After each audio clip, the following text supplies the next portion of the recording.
जीवन को अतियों में तोड़कर देखना ही गलत है। जीवन को दो में तोड़कर देखने में ही भ्रांति है।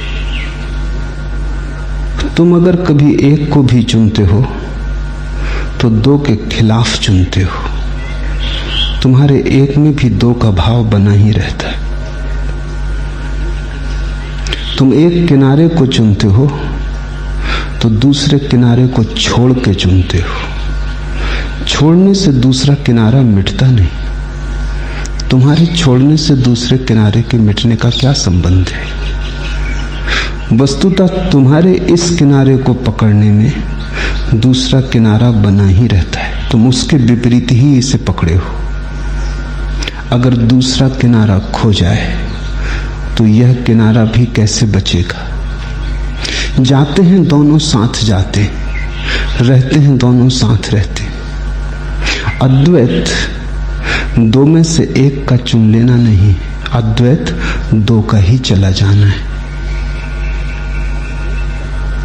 अद्वैत का अर्थ है जहां दो को देखने की दृष्टि ना रही, जहां विभाजन करने का रस ना रहा, जहां तुम चीजों को विपरीतता में देखते ही नहीं। रात है और दिन है, किसने तुम्हें कहा अलग अलग है? कहां तुम विभाजन की रेखा खींचते हो? कहां बनाते हो सीमा? दिन कहां समाप्त होता है? किस घड़ी में, किस पल रात शुरू होती? दोनों एक है। प्रकाश और अंधकार एक ही ऊर्जा के दो नाम हैं, एक ही ऊर्जा के अभिव्यक्ति के दो ढंग हैं। परमात्मा और आत्मा भी एक ही बात को कहने की दो शैलियां हैं। भक्ति और ज्ञान भी, संकल्प और समर्पण भी। जहां जहां तुम्हें विरोध दिखाई पड़े वहां वहां चेत जाना, संभलना, कहीं कोई भूल हुई जाती। कहने के ढंग हैं। फिर तुम्हें जो रुच जाए, तुम्हें जो भला लग जाए, कहने की वही शैली चुन लेना।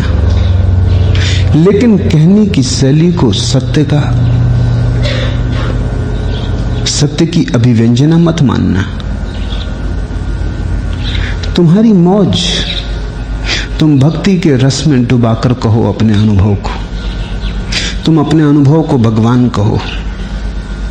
तुम्हारी मौज, तुम अपने अनुभव को आत्मा कहो, भगवान का शब्द ना दो। लेकिन जिस तरफ इशारा हो रहा है वो एक ही है। गालिब का एक बहुत महत्वपूर्ण पद है, कतरा अपना भी हकीकत में है दरिया, लेकिन हमको तकलीद तुनक जरफिए मंसूर नहीं। सूफी फकीर मंसूर ने कहा, अनल हक, मैं ब्रह्म हूं, मैं परमात्मा हूं। गालिब ने खूब गहरा मजाक किया है। किसी ने मंसूर पर ऐसा मजाक नहीं किया। गालिब कहता है, कतरा अपनी भी हकीकत में है दरिया, लेकिन माना कि बूंद भी सागर है, ये मुझे भी पता है। हमको तकलीदे तुनक जरफिए मंसूर नहीं, लेकिन मंसूर का कहने का ढंग जरा ओछा है। ये कहने का ढंग हमें पसंद नहीं। मालूम तो हमें भी है कि मैं ब्रह्म हूं, लेकिन ये बात हमें कहनी जचती नहीं। मंसूर ने जरा जल्दबाजी कर दी। ये कहने की बात नहीं थी, ये समझ लेने की बात थी, ये चुपचाप पी लेने की बात थी। ये ढंग हमें पसंद नहीं। ये बड़ी महत्वपूर्ण बात गालिब कह रहा है। गालिब ये कह रहा है कि बात तो बिल्कुल सही है, रत्ती भर भी कुछ भूल चूक नहीं, लेकिन कहने की ये शैली हमें जचती नहीं। कतरा अपनी भी हकीकत में है दरिया, लेकिन हमको तकलीद तुनक जरफिए मंसूर नहीं। गालिब कहता है, हमें इस कहने में थोड़ा ओछापन मालूम पड़ता है। बूंद अपने को सागर कहे ये बात छोटी हो गई, सागर को ही कहने दो।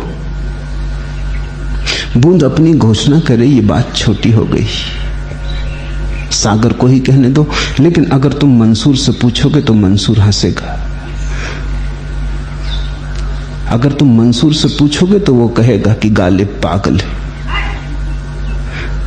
अभी भी कुछ फासला रहा होगा कहने में, अन्यथा बूंद और सागर में छोटे बड़े का फासला क्यों? ओछे की बात ही क्यों उठती है? अगर बूंद सागर है तो फिर ओछापन क्या, कहो या ना कहो? अगर पता चल गया, कहा कि न कहा, क्या भेद पड़ेगा? फिर डरना किससे? ओछा किसके सामने होने का भय? जब बूंद को पता ही चल गया तो क्यों रुके, क्यों न नाचे, क्यों न गुनगुनाए, क्यों न कहे? अगर मंसूर से पूछो तो मंसूर कहेगा ये भी छुपा हुआ अहंकार है जो कह रहा है कि ये बात ओछी हो गई। अपने ही मुंह से कहें कि हम ब्रह्म हैं, ये बात छोटी हो गई। लेकिन मंसूर कहेगा ब्रह्म ही कह रहा है, हम तो हैं ही नहीं। अगर ब्रह्म ही कह रहा है कि हम ब्रह्म हैं तो बात छोटी कैसे हो गई? दोनों ही ठीक है, दोनों ही गलत है। अगर तुम एक के दृष्टिकोण को पकड़ लो तो दूसरा गलत मालूम होगा, और अगर तुम दोनों की दृष्टियों में गहरे झांको तो दोनों सही मालूम होंगे। और मैं चाहता हूं कि तुम्हें दोनों सही मालूम पड़े, क्योंकि मंसूर को ओछा कहने में गालिब ने खुद को भी ओछा कर लिया। ये मंसूर की आलोचना में भूल हो गई। मैं चाहता हूं कि तुम कहीं भी इतने कुशल हो जाओ, तुम्हारी दृष्टि ऐसी पैनी हो जाए कि द्वैत तुम्हें धोखा न दे पाए।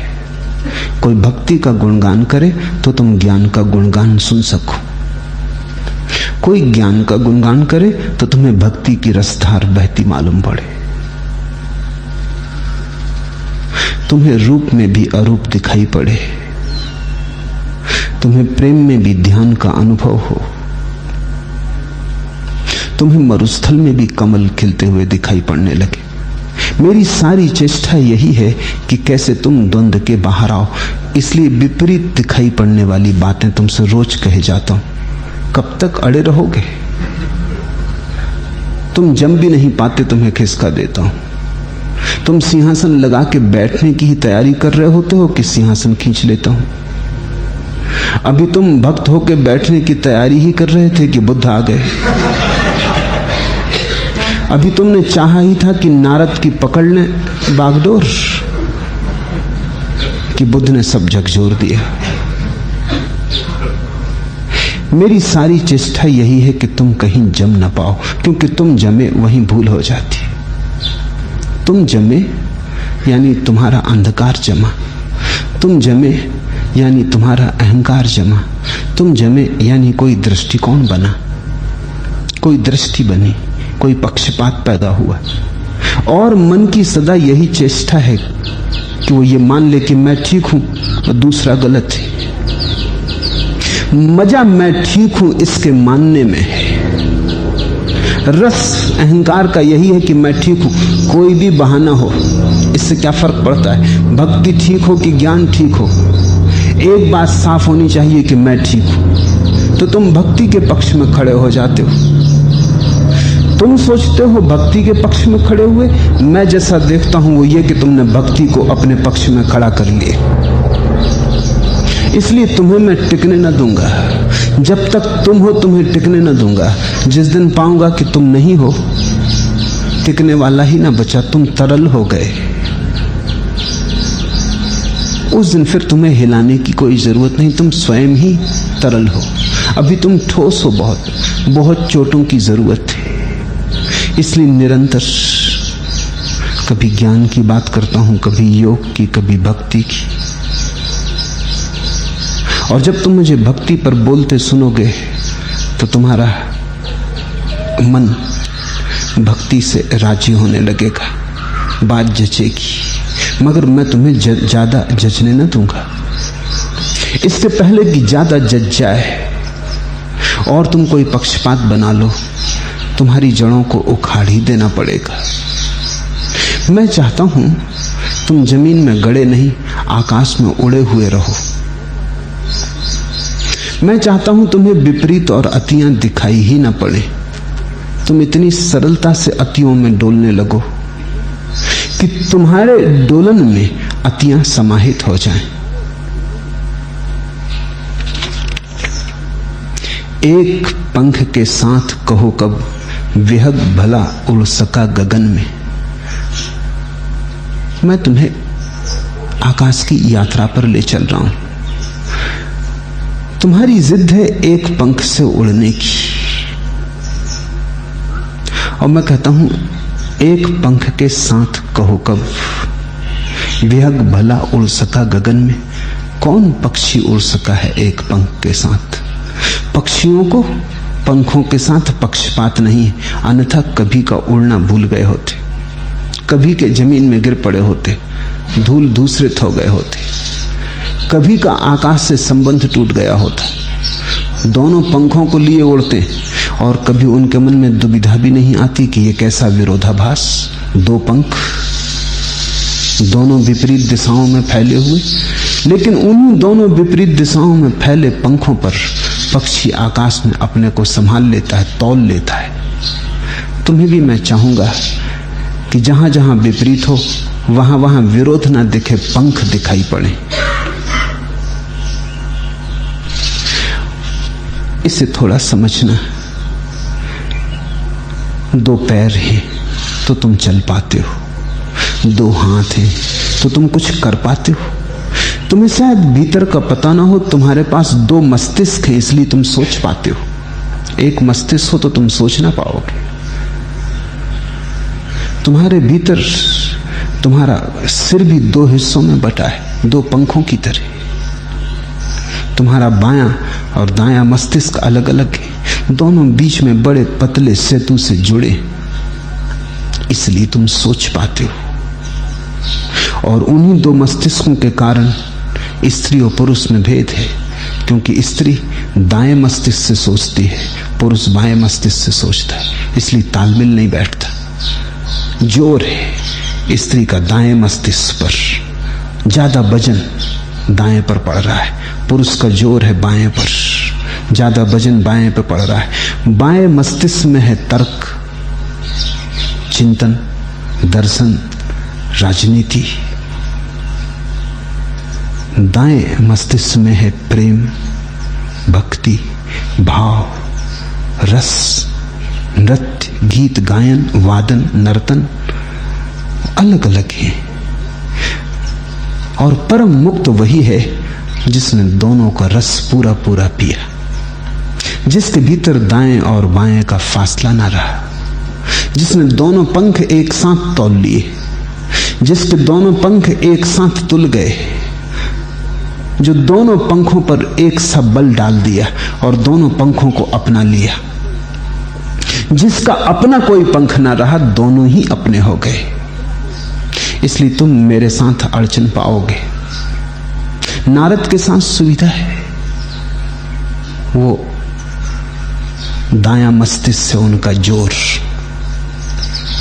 भक्ति, भाव, रस, गीत, भजन, कीर्तन, आंसू, रुदन, रोमांच, वो सब स्त्रीण मस्तिष्क के लक्षण। इसलिए भक्त में स्त्रीण गुण प्रकट होने लगते, भक्त स्त्रीण होने लगता है, उसमें से पुरुष गुण खो जाते, पुरुष का परुष भाव खो जाता है, कोमल हो जाता है, छोटे बच्चों जैसा हो जाता है या स्त्रियों जैसा हो जाता है। उसके रंग ढंग में उठने बैठने में भी स्त्रीणता आ जाती, एक कोमल्य का प्रादुर्भाव होता है, सौंदर्य आ जाता है। फिर चिंतक है, ज्ञानी है, योगी है, उसका परुष भाव और भी गहरा होकर प्रकट होता है। उसके चेहरे पर कोमल कोमलता खो जाती, तर्क की सुस्पष्ट रेखाएं आ जाती।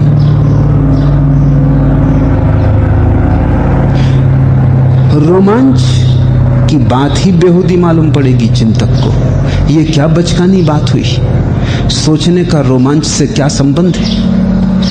क्या रों के कंपित हो जाने से चिंतन करोगे? ये तो चिंतन में बाधा हो जाएगी। रोमांच करके कौन सोच पाया?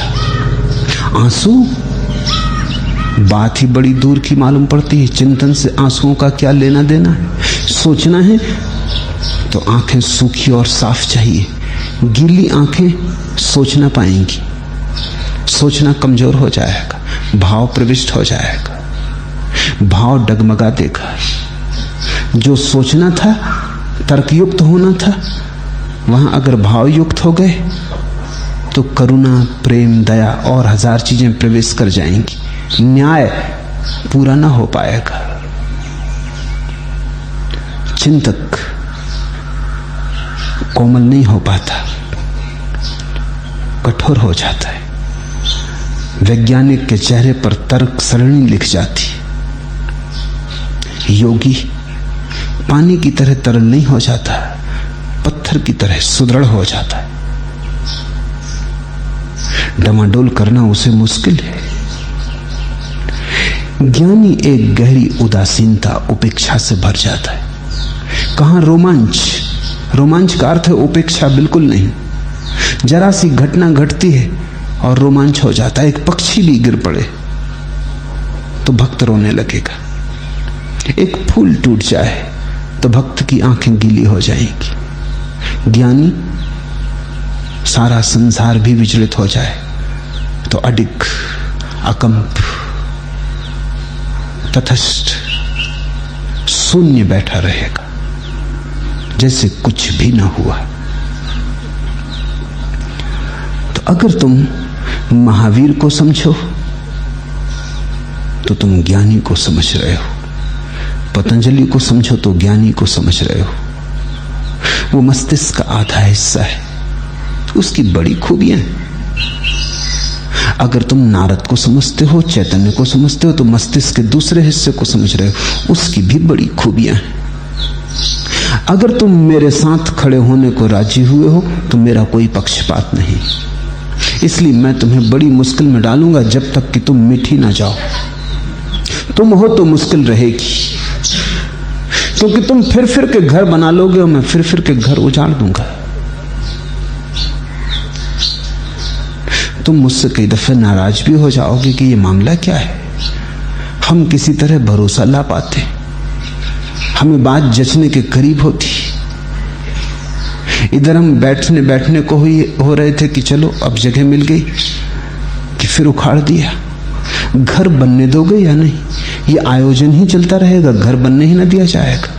नहीं, मैं घर बनने ना दूंगा। मैं तुमसे ये कह रहा हूं, सभी सराएं, रुको सब जगह, मगर रुकी मत जाना। ठहरो सब जगह, बस ठहरी मत जाना। तुम्हारी धारा सतत बहती रहे, दोनों किनारों को छूती, अतियों को जोड़ती, द्वंद्व के अतिक्रमण करती। तुम अद्वैत होते रहो, तो न भक्ति न ज्ञान। द्वंद्व की भाषा ही भ्रांत है, लेकिन एक पर ही एक बारगी बोला जा सकता है। तब इतनी उलझन हो जाती है। अगर मैं दोनों पर एक साथ बोलूं तब तो तुम्हारे पल्ले भी कुछ ना पड़ेगा।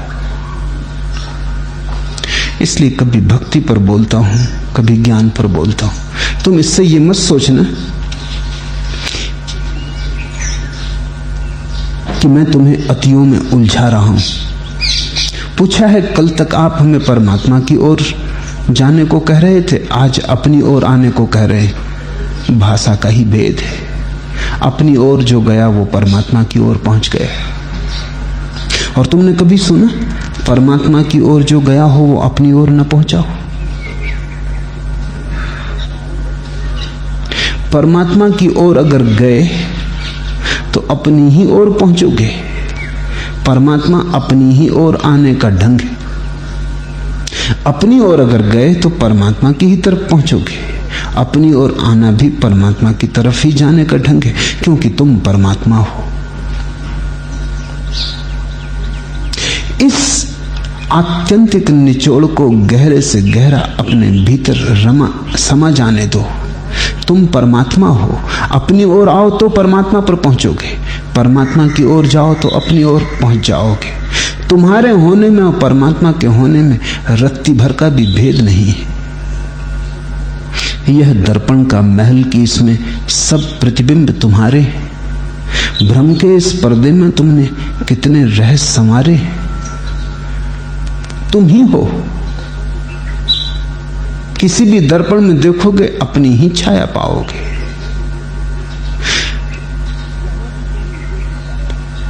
जहां भी तुमने जो भी पाया है, देखा है, वो तुम्हारा ही फैलाव है।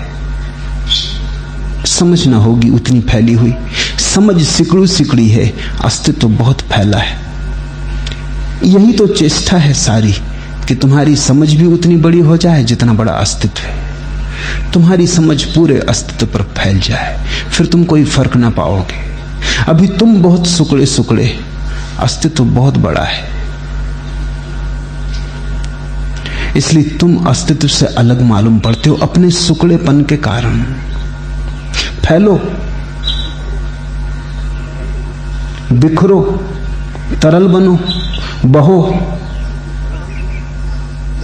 पत्थर के बर्फ की तरह न रहो।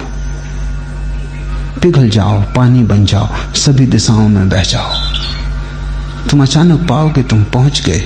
धीरे धीरे तुमने उस अनंत को छू लिया।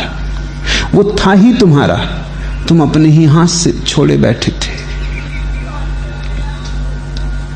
द्वार के आगे और द्वार, हर बार मिलेगा आलोक, झरेगी रसधार।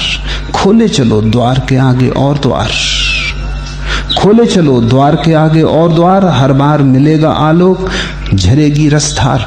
इसलिए द्वार पर द्वार खोले चलता हूं। कभी भक्ति के द्वार के बहाने, कभी ज्ञान के द्वार के बहाने, कभी योग, कभी तंत्र। वे सब उसी के द्वार हैं, क्योंकि ये सारा अस्तित्व उसी का मंदिर है। कहीं से पहुंचो उसी में पहुंच जाते हो।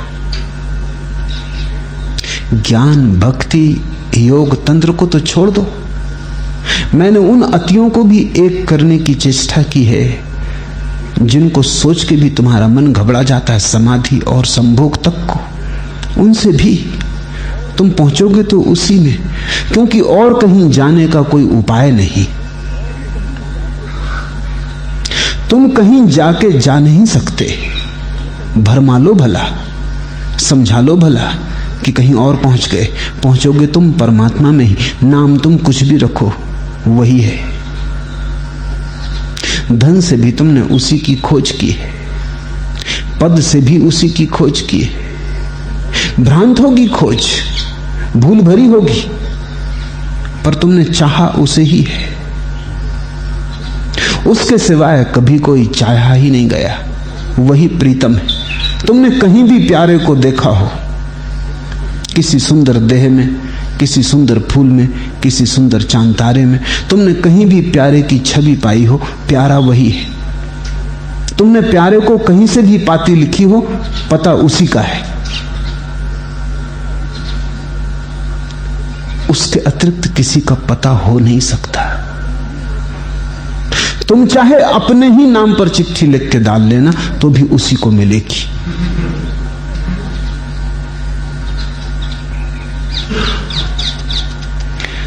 तुम्हारी कठिनाई भी मैं समझता हूं, क्योंकि तुम इन बातों को अति मान लेते हो। तुम शुरू से ही स्वीकार कर लेते हो इनमें कुछ विरोध है।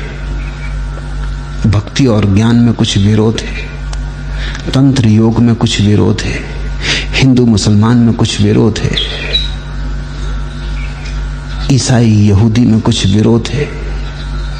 तुम विरोध की मान्यता को लेकर ही चलते हो। तुमने कभी विरोध की मान्यता पर पुनर्विचार नहीं किया। तुमने सोचा ही नहीं कि विरोध हो कैसे सकता है। अस्तित्व अगर एक है तो विरोध दिखता हो, देखने की भूल होगी, हो नहीं सकता। अपनी देखने की भूल सुधार लेना। विरोध कहीं है नहीं, शरीर और आत्मा में भी विरोध नहीं है, पदार्थ और परमात्मा में भी विरोध नहीं है, संसार और निर्वाण में भी विरोध नहीं। और जिस दिन तुम्हें ये झलक दिखाई पड़ने लगेगी, उस दिन तुम जहां हो वहीं परम आनंद को उपलब्ध हो जाओगे। जब तक तुम्हें विरोध दिखेगा तब तक तुम बेचैनी में रहोगे, क्योंकि दुकान पर बैठोगे तो मंदिर की याद आएगी, क्योंकि मंदिर और दुकान में विरोध है। तुम्हारा मन तड़फेगा कि जीवन गंवा रहा हूं दुकान पर बैठा बैठा। ये क्षण तो थे पूजा के थाल संभाल लेने के, ये क्षण तो थे अर्चना के, प्रार्थना के, ये घड़ी तो ध्यान में लगाने की थी। मैं कहां धन में गंवा रहा हूं। तुम अपनी ही निंदा करोगे, तुम अपने को ही पापी अपराधी समझोगे, तुम अपने ही अपराध में सिकुड़ोगे। फिर अगर तुम मंदिर में जाओगे तो दुकान पीछा करेगी, लगेगा कि इतनी देर में तो कुछ कमाई हो जाती, पता नहीं किस मंदिर में बैठकर मैं क्या कर रहा हूं। ये मूर्ति सच भी है कि सिर्फ मान्यता है, ये जिन्होंने पूजा की भी है कि सिर्फ धोखा दिया है, ये धर्म कहीं अफीम का नशा तो नहीं, ये कहीं पुजारियों पंडितों का पाखंड जाल तो नहीं। हजार प्रश्न मंदिर में उठेंगे, हजार प्रश्न दुकान में उठेंगे, लेकिन ना तो तुम दुकान पर बैठ के मंदिर के प्रश्न हल कर पाओगे, ना मंदिर में बैठ के दुकान के प्रश्न हल कर पाओगे, क्योंकि प्रश्नों की जड़ तुम्हारे भीतर एक बुनियादी धारणा में, बुनियादी धारणा है कि तुमने विरोध स्वीकार कर लिया कि मंदिर अलग, दुकान अलग, संसार अलग, निर्वाण अलग। अलग वे नहीं, ऐसे जियो कि उनका अलगपन गिर जाए। इसी जीने को मैं सन्यास कहता हूं। इसलिए मेरे सन्यास को पुराना सन्यासी समझ भी नहीं सकता। उसकी तो कल्पना ही संसार के विरोध में सन्यास की थी। तो धारणा ही यही थी कि संसार को छोड़ देना सन्यास है, और मेरी धारणा यही है कि द्वैत को छोड़ देना सन्यास है, द्वंद्व को छोड़ देना सन्यास है, अतियों में अति न देखना सन्यास है। मंदिर में, मस्जिद में, बाजार में, पूजागृह में, पदार्थ में, परमात्मा में एक को ही देख लेना। माया और ब्रह्म में एक को ही देख लेना। मैं तुमसे जिस सन्यास की बात कर रहा हूं वो शंकराचार्य के सन्यास से भी ऊंचे अद्वैत तक जाता है, क्योंकि शंकराचार्य का सन्यास तो फिर भी माया में, ब्रह्म में विरोध मानता है। कहता माया छोड़ो तो ब्रह्म मिलेगा। जिस माया को छोड़ने से ब्रह्म मिलता हो वो ब्रह्म कुछ बहुत कीमती नहीं हो सकता, माया से ज्यादा कीमती नहीं हो सकता। कीमत ही माया चुकाई है, उससे ज्यादा कीमती हो भी कैसे सकता है। माया चुका के ही पाया है तो माया के ही मूल्य का होगा। शंकर को भी अड़चन है, माया को कहां रखें। है तो नहीं फिर भी है, इसे समझाएं कैसे। इतनी साहस नहीं जुटा सके कि कह सके ये परमात्मा की अभिव्यक्ति है, क्योंकि तब डर लगा अगर परमात्मा की अभिव्यक्ति है तो फिर दुकानों से उठा के लोगों को मंदिरों में कैसे पहुंचाओगे। वो कहेंगे ये परमात्मा प्रकट हो रहा है दुकान में। फिर लोगों को पत्नियों से छुड़ाकर ब्रह्मचर्य में कैसे लगाओगे, क्योंकि वो कहेंगे अगर परमात्मा की अभिव्यक्ति है माया तो पत्नी भी उसी की, बच्चे भी उसी के, परिवार भी उसी का। अगर परमात्मा भी बिना माया के नहीं तो हम कैसे बिना माया के हो सकते। तो शंकर को अड़चन हो गई। वो तर्कनिष्ठ आदमी है, आधा मस्तिष्क विचार तर्क गणित वाला मस्तिष्क है, बड़ा कुशल तार्किक मस्तिष्क है, इसलिए बड़ी अड़चन। आधे मस्तिष्क को क्या करोगे? तो तर्क विचार गणित से जो ठीक बैठता है वो ब्रह्म, जो गणित तर्क से ठीक नहीं बैठता वो माया। इसलिए तुम चकित होगे, भक्त जिसको भगवान कहते हैं शंकर ने उनको भी माया के अंतर्गत रखा है। भक्तों का भगवान तो माया है। रो रहे हो, भजन कीर्तन कर रहे हो, ये तो तुम्हारे ही राग का फैलाव है। शंकर का ब्रह्म भक्त के भगवान के ऊपर है, पार, जहां भगवान भी छूट गया। ये शंकर का ब्रह्म पुरुष के मस्तिष्क की ईजाद है। ये नारद का भगवान स्त्री मस्तिष्क की ईजाद है। मैं तुमसे एक बड़ी अनहोनी अनघट घटना की अपेक्षा कर रहा हूं कि तुम स्त्री पुरुष से मुक्त हो जाओ, या तुम दोनों एक साथ हो जाओ। दोनों बातें एक ही हैं। तुम इस तरह से देखो कि प्रेम और ध्यान में फासला ना मालूम हो। प्रेम पगा हो तुम्हारा ध्यान, तुम्हारा प्रेम ध्यान से ही आविर्भूत हो। तुम्हारा विचार भी तुम्हारे भाव के आंसुओं से भरा हो। तुम्हारे हृदय और मस्तिष्क की दूरी कम होती जाए और एक ऐसी घड़ी आ जाए कि उन दोनों का एक ही केंद्र हो जाए। उसी क्षण अखंड, उसी क्षण अद्वैत का आविर्भाव होता है। इसलिए मेरा संन्यास सेतु है। संसार को तोड़ना नहीं, मोक्ष को चुनना नहीं। जहां जहां विरोध हो वहां वहां एक को खोजना। जहां जहां दिखाई पड़े कि कुछ विरोध है वहां वहां अपनी भूल मानना और अपनी भूल के ऊपर उठने की चेष्टा करना, ताकि एक के दर्शन हो सके। इसलिए तुम्हें मैं बहुत बार एक किनारे से दूसरे किनारे, दूसरे से इस किनारे हटाऊंगा। तुम्हारी नाव को कभी उस तरफ कभी इस तरफ लाऊंगा, ताकि दोनों किनारों को तुम पहचानने लगो और तुम समझ लो कि दोनों किनारे एक ही गंगा के किनारे। ये तभी संभव है जब तुम दोनों किनारों को ठीक ठीक परिचय कर लो, पहचान लो, संबंध हो जाए और दोनों किनारों से तुम्हारा नाता बन जाए।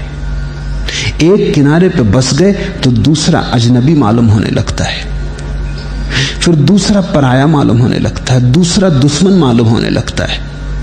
इसलिए तुम्हें एक किनारे पर जमना नहीं देता। मेरा बोलना तुम्हें एक किनारे पर बसाने के लिए नहीं। मेरा बोलना ऐसा है जैसे कोई माझी तुम्हें एक किनारे से दूसरे किनारे ले चलता हो, तुम्हें उतरने भी नहीं देता। तुम्हें दर्शन हो गया दूसरे किनारे का, नाव मोड़ देता हूं, चलो फिर धीरे धीरे। कितनी देर तक तुम देर करोगे, कितना विलंब करोगे? कभी तो तुम्हें दिखाई पड़ेगा कि गंगा एक है, किनारे दो हैं। दोनों किनारे जरूरी हैं। गंगा बह ना सकेगी एक किनारे के सहारे। दोनों किनारे जरूरी हैं और दोनों किनारे गंगा के नीचे मिले, एक ही भूमि के हिस्से। दोनों ने गंगा को संभाला है। एक पंख के साथ कहो का विहग उड़ सका भला गगन में।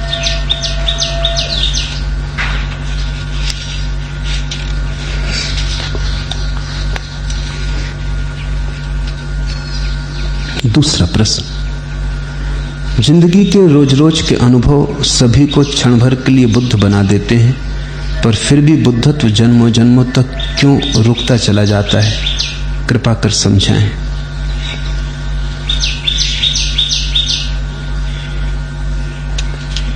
क्षण का अनुभव क्षण का ही अनुभव है, तुम्हारा नहीं। क्रोध होता है, क्षण भर को तुम्हें भी उसकी तिक्तता, कड़वापन मालूम होता है। क्षण भर को तुम भी विषाद से, संताप से भर जाते। क्षण भर को ऐसा लगता बस हो गया, आखिरी, अब कभी नहीं, अब कभी नहीं।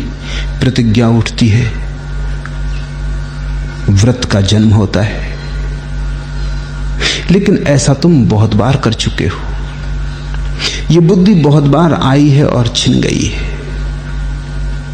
इस बुद्धि पर भरोसा मत करो। ये तो केवल क्षण का आघात है, समझ नहीं। ये तो क्षण की पीड़ा है, बोध नहीं। ये तो क्रोध के कारण उठा हुआ जो तुम्हारे मन में पीड़ा, पश्चाताप का धुआं है, उसके कारण तुम कह रहे हो। क्रोध को जान के तुमने नहीं कहा है, क्रोध को पहचान के नहीं कहा है। ये क्रोध अभी भी उतना ही अपरिचित है जितना पहले था। आ गया है, तुमने दुख भोग लिया, कांटा चुभ गया। कांटा चुभ जाने से तुमने कांटे को पहचान लिया, ऐसा नहीं है। कांटा चुभ गया, तुम तय करते हो कि अब कभी कांटे से ना चुभेंगे, लेकिन तुम्हें याद है कांटे से तुम पहले भी तय कर चुके थे न चुभने की बात। कांटे को तो खोजता कोई भी नहीं। लोग फूलों को खोजते हैं और कांटा चुभता है। क्या अब तुम फूल न खोजोगे? तुम कहते हो अब हम क्रोध न करेंगे, लेकिन क्या अब तुम सम्मान न चाहोगे? तुम कहते हो अब कसम खा ली कि अब क्रोध कभी भी ना करेंगे, लेकिन क्या तुमने अहंकार को आज उतार के रख दिया? क्या इस क्षण ने तुम्हें ऐसा बोध दिया कि तुम्हारा अहंकार जल गया? अगर अहंकार रहेगा तो क्रोध होगा ही। अहंकार रहेगा तो क्रोध से कैसे बचोगे? अहंकार रहेगा तो उसके घाव में पीड़ा होगी ही। जरा कोई छू देगा, हवा का झोंका आ जाएगा, किसी से घर्षण हो जाएगा, मवाद निकल आएगी। घाव तुम्हारे भीतर है। तो ऐसे तो बहुत क्षण तुम्हारे जीवन में आएंगे, काम वासना के बाद तुम्हें लगेगा कि बस ब्रह्मचर्य ही जीवन है। किसको नहीं लगता? कामी से कामी आदमी को भी ब्रह्मचर्य का सुख अनुभव होता है। कामी से कामी आदमी भी तय करता है कि बस अब बहुत हो गया, अब जागने का समय आ गया, सुबह हो गई। क्रोधी से क्रोधी आदमी भी निर्णय लेता है कि बस अब जाके कसम ले लेना है मंदिर में। बहुत बार ले भी लेता है। कसमें आती हैं, चली जाती हैं, कोई रेखा भी नहीं छूटती। इसे तुम बुद्धत्व मत समझ लेना कि क्षण भर को बुद्ध हो गए, क्योंकि क्षण भर को जो बुद्ध हो गया वो सदा को बुद्ध हो गया। बुद्धत्व का शाश्वत से कोई संबंध थोड़ी है, क्षण ही शाश्वत है। एक क्षण को भी जो जाग गया फिर सो न सकेगा। ये जागरण नहीं है, जागरण का धोखा है। इसी धोखे के कारण तुम अपनी नींद को और सुगम बनाए चले जाते हो। इसे जागरण तो समझना ही मत, ये नींद की दवा भला हो। इसे समझने की कोशिश करो। क्रोध हुआ, क्रोध होते से तुम्हारे भीतर क्या घटना घटती उसे थोड़ा विश्लेषण करो। तुम सदा से मानते थे कि तुम क्रोधी व्यक्ति नहीं हो, तुम बड़े सज्जन सरल चित्त। कभी क्रोध भी करते हो तो दूसरों के हित में। अगर क्रोध करना भी पड़ता है तो इसलिए कि लोगों को सुधारना है। ऐसे तुम क्रोधी नहीं हो। प्रसंग वसात आवश्यक मान के औषधि की तरह लोगों को तुम क्रोध देते हो, बाकी क्रोधी तुम हो नहीं। क्रोधी तुम्हारा स्वभाव नहीं है, परिस्थिति बस मजबूरी होती है। चाहते नहीं करना तो भी करते हो, क्योंकि ना करोगे तो संसार चलेगा कैसे। बच्चा कुछ गलती कर आया है तो नाराज होना पड़ता है।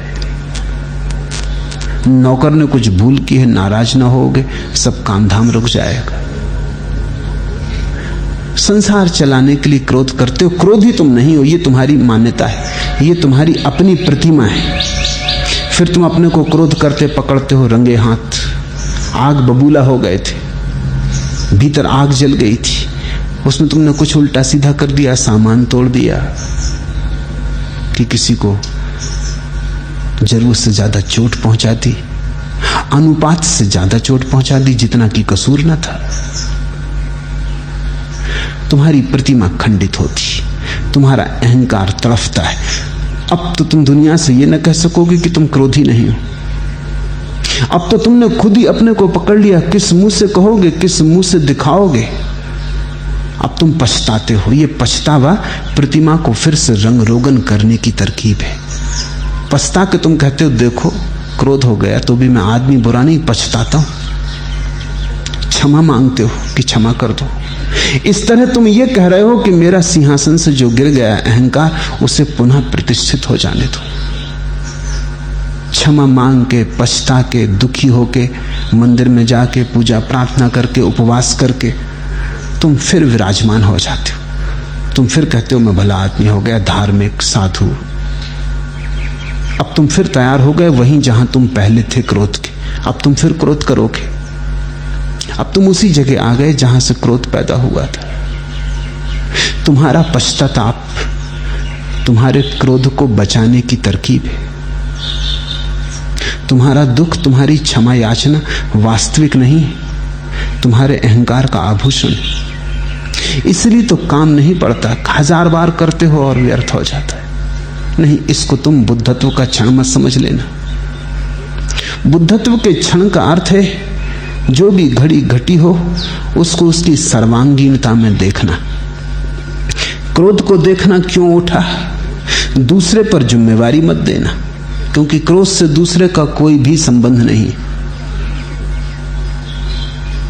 दूसरा निमित्त हो सकता है, कारण नहीं। खूंटी हो सकता है, कोट नहीं। कोट तो तुम्हारा ही, तुम्हें टांगना पड़ता है। दूसरे ने अवसर दिया हो, यह हो सकता है, लेकिन उस अवसर में जो प्रकट होता है वो तुम्हारा ही अंतस्थल है। ऐसा ही समझो कि कोई सूखे कुएं में बाल्टी डालता है, खड़खड़ा के लौट आएगी, पानी लेके नहीं आएगी। सूखा कुआं है, पानी आएगा कहां से? कोई बाल्टी थोड़ी पानी ला सकती है। किसी ने तुम्हें गाली दी, अगर तुम्हारे भीतर क्रोध का कुआं सूखा है, खड़खड़ा के गाली वापस लौट आएगी, क्रोध लेके नहीं आएगी।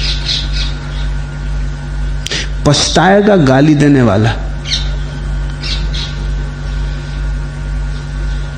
पीड़ित होगा, सोचेगा क्या हुआ, चकित होगा, विश्वास न कर सकेगा। तुम उसे भी एक मौका दोगे पुनर्विचार का, वो फिर से ध्यान करे अपनी स्थिति पे क्या कर गुजरा। तुम जैसे के तैसे रहोगे। हाँ, बाल्टी भीतर जाए, जल भरा हो तो भर के ले आती है। जल तो तुम्हारा है, बाल्टी किसी और की हो सकती है, ये ख्याल रखना। जो क्रोध करता है उसे गौर से देखना चाहिए कि जल सदा मेरा है, कारण मेरे भीतर है, दूसरा निमित्त है। एक दूसरी बात उसे देखना चाहिए कि अगर आज ये निमित्त न मिलता तो मैं क्रोध करता या न करता। तुम चकित होगे, अगर ये आदमी आज न मिलता तो कोई दूसरे पे तुम्हें क्रोध करना ही पड़ता। क्रोध तो तुम्हें करना पड़ता, वो तो निकास था। तुम कोई ना कोई बहाना खोज लेते। मनोवैज्ञानिकों ने बहुत से प्रयोग किए। एकांत में रख देते हैं व्यक्ति को 20 दिन के लिए, सारी सुविधा जुटा देते हैं। जब भोजन चाहिए थाली आ जाती है, स्नान चाहिए स्नान हो जाता है, बिस्तर पर जाना है बिस्तर हो जाता, कोई तकलीफ नहीं। लेकिन 20 दिन में खोपड़ी से तार जुड़े रहते हैं जो खबरें देते रहते हैं कि कब आदमी क्रोधित हो रहा है, कब नहीं हो रहा है। वो क्रोधित होता है फिर भी, अब तो कोई कारण नहीं है, न कोई बिगाड़ कर रहा है, न किसी का पता है उसे, लेकिन फिर भी क्रोध की घड़ी आती है, उत्तप्त हो जाता है, भीतर आग जलने लगती है, बेतहासा क्रोध होने की आकांक्षा पैदा होती। ऐसा समझो काम वासना तुम में है, उसी तरह क्रोध की वासना भी तुम में, लोभ की वासना भी तुम में। जो व्यक्ति गौर से चिंतन करेगा, ध्यान करेगा, वो पाएगा कि सब भीतर है, बाहर तो बहाने। इसलिए बहानों पर जिम्मेदारी मत डालो, अपने ही भीतर चलो, विश्लेषण करो, गहरे उतरो। और जब क्रोध हो तभी उतरो। क्रोध जा चुका फिर उतरने का कोई सार नहीं। आग बुझ गई, फिर राख को टटोलने से कुछ भी ना होगा। अक्सर हम राख को टटोलते हैं, क्रोध तो जा चुका, फिर बैठे पछता रहे हैं, राख को रखे बैठे। जब क्रोध जलता हो, भभकता हो, तब द्वार दरवाजे बंद कर लो, ये अवसर मत छोड़ो। ये ध्यान का बड़ा बहुमूल्य क्षण है। इस क्रोध को ठीक से देखो, इसे पूरा उभारो, तकिए रख लो चारों तरफ, मारो, पीटो, चीखो, चिल्लाओ, सब तरह से अपने को उद्विग्न कर लो। जितनी विक्षिप्तता तुम में भरी हो बाहर ले आओ, ताकि पूरा पूरा दर्शन हो सके। आईना सामने रख लो, उसमें अपने चेहरे को भी बीच बीच में देखते जाओ क्या हो रहा है। आंखें कैसी लाल हो गई हैं, चेहरा कैसा बीभत्स हो गया है, तुम कैसे क्रोधित हो गए हो। राक्षसों की तुमने कल्पना सुनी थी, कहानी पढ़ी थी, वो सामने खड़ा है।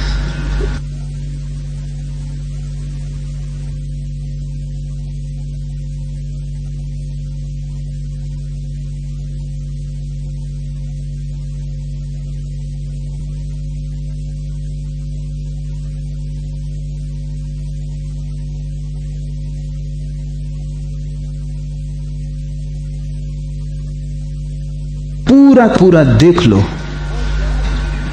और जरा भी भीतर दबाओ मत, क्योंकि दबाना ही रोग है। दबाने के कारण ही हम परिचित नहीं हो पाते। प्रकट करो, किसी पे प्रकट कर भी नहीं रहे हो, तकियों को मार रहे हो। तकिया तो बुद्ध पुरुष हैं, उनको कोई, वो तुम पे नाराज भी ना होंगे, बदला भी ना लेंगे, तुम उनसे क्षमा भी ना मांगोगे तो भी कोई चिंता ना करेंगे। लेकिन घड़ी भर को तुम अपने को जितना जला सको जला लो। अपने जलते हुए रूप को देखो, अपने को बिल्कुल चिता पर चढ़ा दो क्रोध की। रत्ती भर दबाओ मत, क्योंकि जितना दबा रह जाता है उतना ही अपरिचित रह जाता है। और ये देना पड़े कि अब क्रोध ना करूंगा, तुम क्रोध कर ही ना सकोगे। तो क्षण बुद्धत्व का हो गया। तो ये क्षण में जो संपदा तुम्हारे पास आएगी सदा तुम्हारे पास रहेगी, इसे पकड़ना ना पड़ेगा। ख्याल रखो, रेचन दमन नहीं। प्रकट करो, किसी पर प्रकट करने की जरूरत नहीं, क्योंकि उससे तो जाल बढ़ता है, श्रृंखला बनती है। पत्नी पर प्रकट किया, पति पर प्रकट किया, बेटे पर प्रकट किया, उससे कोई हल नहीं होता, क्योंकि दूसरा जवाब देगा। आज नहीं देगा, कल देगा, परसों देगा। बच्चा अभी छोटा है, तुम जब बूढ़े हो जाओगे तब देगा, लेकिन श्रृंखला जारी रहेगी। क्रोध को इतनी प्रगाढ़ता से देख लो कि उसका कोई कोना कातर भी तुम्हारे भीतर दबा न रह जाए।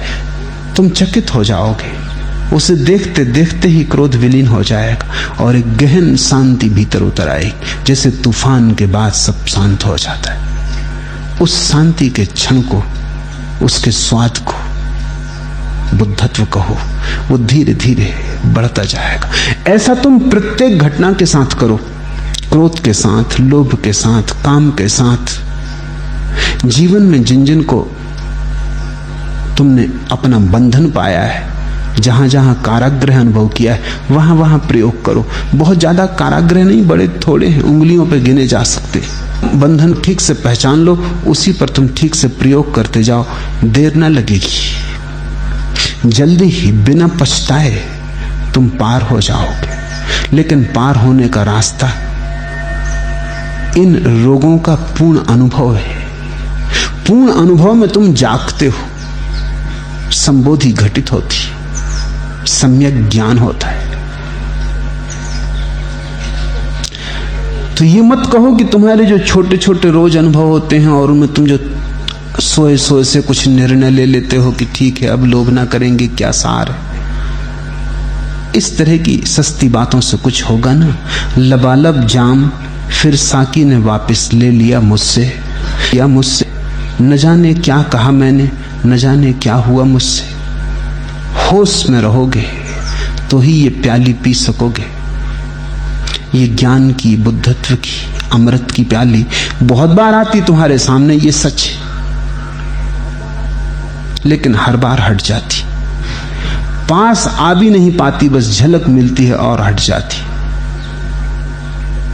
अब झलकों से ही राजी मत रहो, अब झलक को यथार्थ बनाओ।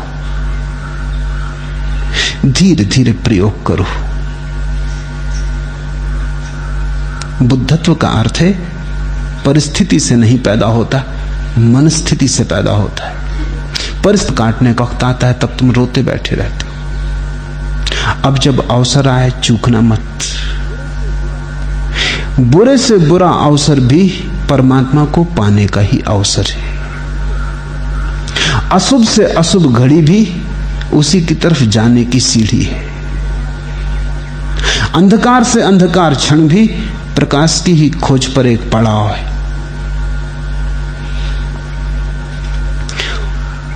और जरा गौर से देखो तुमने अब तक कमाया क्या है। गंवाया हो भला, कमाया तो कुछ भी नहीं दिखाई पड़ता। कुछ थोथे शब्द इकट्ठे कर लिए होंगे। संपत्ति तो एक है, जागरण।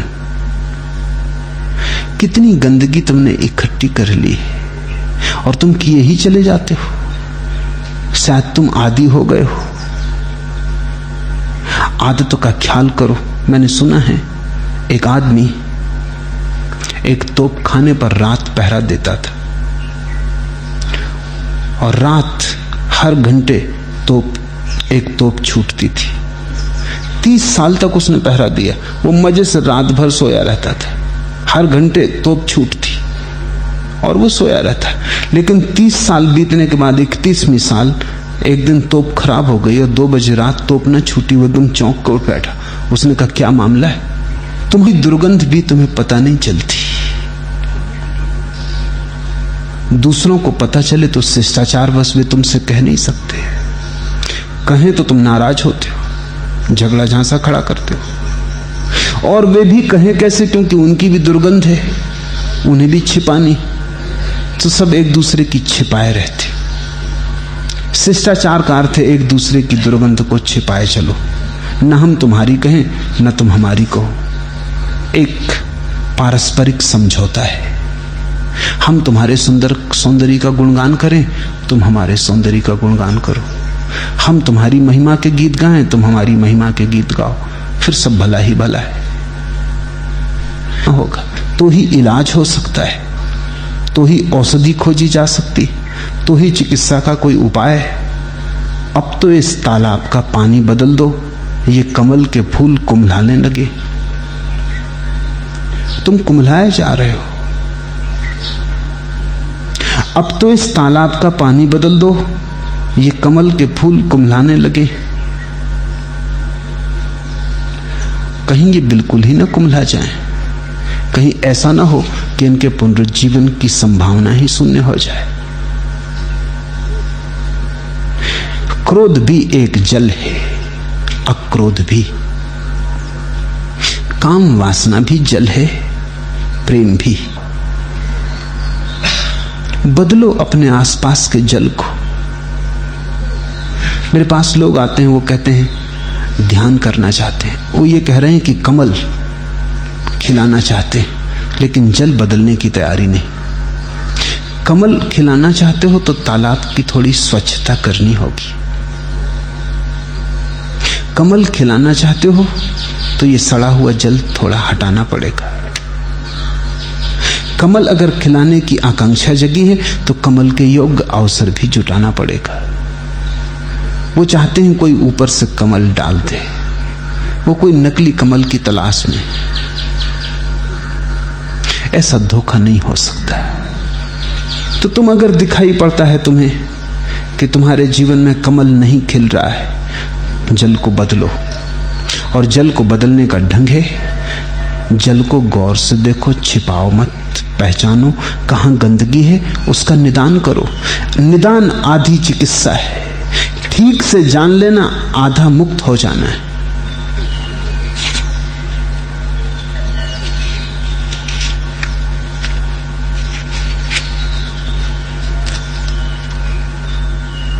तीसरा प्रश्न, कई दिनों से मुझे यही लग रहा है कि मेरा जीवन एक दुर्घटना है। कुछ भी करने में अपने को असमर्थ पाती हूं। इस कारण बहुत पीड़ा। मेरा प्रयोजन कुछ और होता है, तुम कुछ और अर्थ ले लेते हो। मैं कहता हूं फूल चाहिए ताकि तुम फूलों की खोज पर निकलो और तुम्हारे जीवन में सुवास की वर्षा हो। लेकिन तुम फूलों की खोज पर तो नहीं निकलते, कांटों की पीड़ा से भर जाते हो। मैं तुमसे कहता हूं कमल खिलना चाहिए, इसलिए जल को, सरोवर को साफ करो, स्वच्छ करो। तुम कमल की तो फिक्र छोड़ देते हो। तुम इस कि जीवन एक दुर्घटना नहीं होनी चाहिए, जीवन में एक दिशा हो, जीवन में एक तारतम्य हो, जीवन में एक श्रृंखला हो। तुम ऐसे ही हवा के थपेड़ों पर यहां वहां न चलते रहो कि कुछ हो गया, नहीं हुआ, नहीं हुआ। भीड़ के धक्के तुम्हें कहीं ना ले जाएं। तुमसे कोई पूछे तो तुम कह सको कि तुम जा रहे हो।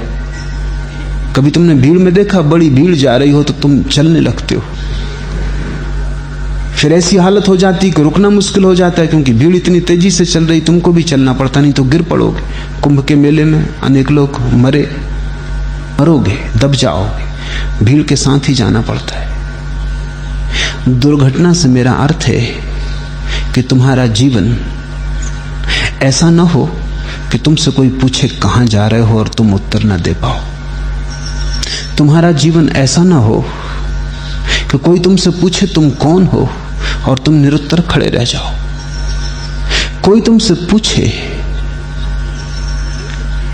कि क्या तुम्हारी नियति है, क्या पाना चाहा था, कौन से फूल खिलाने चाहे थे, कौन से तारे जलाना चाहे थे, और तुम कुछ भी जवाब ना दे सको, तुम्हारी आंखें सूनी पथरीली रह जाएं। दुर्घटना का अर्थ यह है कि अपने भीतर जाओ, क्योंकि भीतर कोई है तुम्हारे जहां सब उत्तर है, जहां तुम्हारी नियति छिपी, जहां बीज है जो कमल बनेगा, जहां संभावना है जो सत्य बनेगी। भीतर चलो। दुर्घटना का अर्थ तुम बाहर ही बाहर देखकर अब तक जिए हो, दूसरों को देखकर जिए हो, इसलिए भटक गए हो। अब अपने को देखकर जिए हो। मैं ये नहीं कह रहा हूं कि तुम्हें कुछ करने में समर्थ होना चाहिए। प्रश्न पूछा है, कई दिनों से मुझे यही लग रहा है कि मेरा जीवन एक दुर्घटना है। कुछ भी करने में अपने को असमर्थ पाती हूं। करने का कोई सवाल नहीं। क्या करना है? मात्र दुर्घटना में ले जाएगा। होने पर ठीक से समझ लो।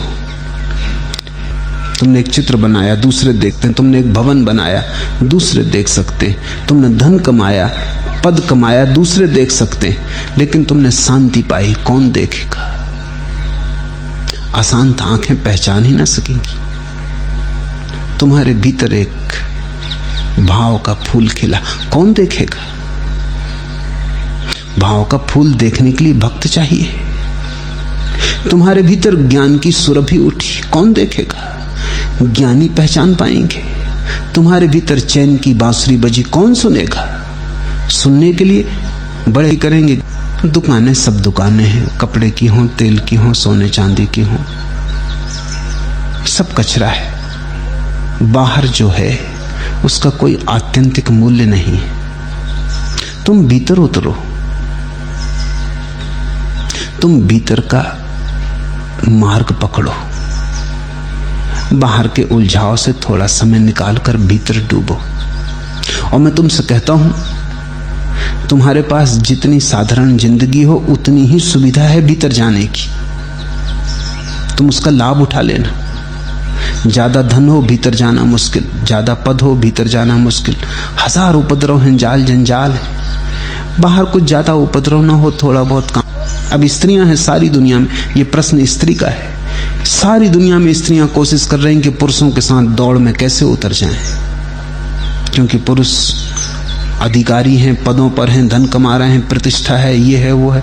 स्त्रियों को भी दौड़ पड़ी है। उस दौड़ में वे और भी दुर्घटनाग्रस्त हो जाएंगी। उनको एक मौका था, घर की एक छाया थी, चुप्पी के साधन थे। बच्चे स्कूल जा चुके, पति दुकान जा चुका, संसार समाप्त हुआ। थोड़ी देर अपने में डूबने का उपाय था, उसको खोने को स्त्रियां बड़ी आतुर। उनको भी दफ्तर जाना है, उनको भी कसम का मुलाकात हुई। 500 सन्यासी हैं इस आश्रम में, तू उनका चावल कूटने का काम कर। अब दोबारा यहां मत आना, जरूरत जब होगी मैं आ जाऊंगा। कहते हैं 12 साल बीत गए। वो सन्यासी चौके के पीछे अंधेरे गृह में चावल कूटता रहा। 500 सन्यासी थे। सुबह से उठता चावल कूटता रहता, सुबह से उठता चावल कूटता रहता, रात थक जाता, सो जाता। 12 साल बीत गए। वो कभी गुरु के पास दोबारा नहीं गया, क्योंकि जब गुरु ने कह दिया तो बात खत्म हो गई। जब जरूरत होगी वो आ जाएंगे, भरोसा कर लिया। कुछ दिनों तक तो पुराने ख्याल चलते रहे, लेकिन अब चावल ही कूटना हो दिन रात तो पुराने ख्यालों को चलाने से फायदा भी। शास्त्र तो बहुतों ने पढ़े थे, फिर जो सबसे बड़ा पंडित था वही रात लिख गया आके। उसने लिखा कि मन एक दर्पण की तरह है जिस पर धूल जम जाती, धूल को साफ कर दो, धर्म उपलब्ध हो जाता। धूल को साफ कर दो, सत्य अनुभव में आ जाता। सुबह गुरु उठा, उसने कहा ये किस नासमझ ने मेरी दीवार खराब की, उसे पकड़ो। वो पंडित तो रात ही भाग गया था, क्योंकि वो भी खुद डरा था कि धोखा दे। ये बात तो बढ़िया कही थी उसने, पर शास्त्र से निकाली थी। ये कुछ अपनी न थी, ये कोई अपना अनुभव न था, अस्तित्वगत न था, प्राणों में इसकी कोई गूंज न थी। अधिकारी होना पड़े तो मैंने कान पकड़े, मुझे लिखवाना भी नहीं। और उनका बोल हम लिख देते हैं जाके। उसने लिखवाया कि लिख दो जाके। कैसा दर्पण, कैसी धूल। न कोई दर्पण है, न कोई धूल है, जो इसे जान लेता धर्म को उपलब्ध हो जाता। आधी रात गुरु उसके पास आया और उसने कहा कि अब तू यहां से भाग जा,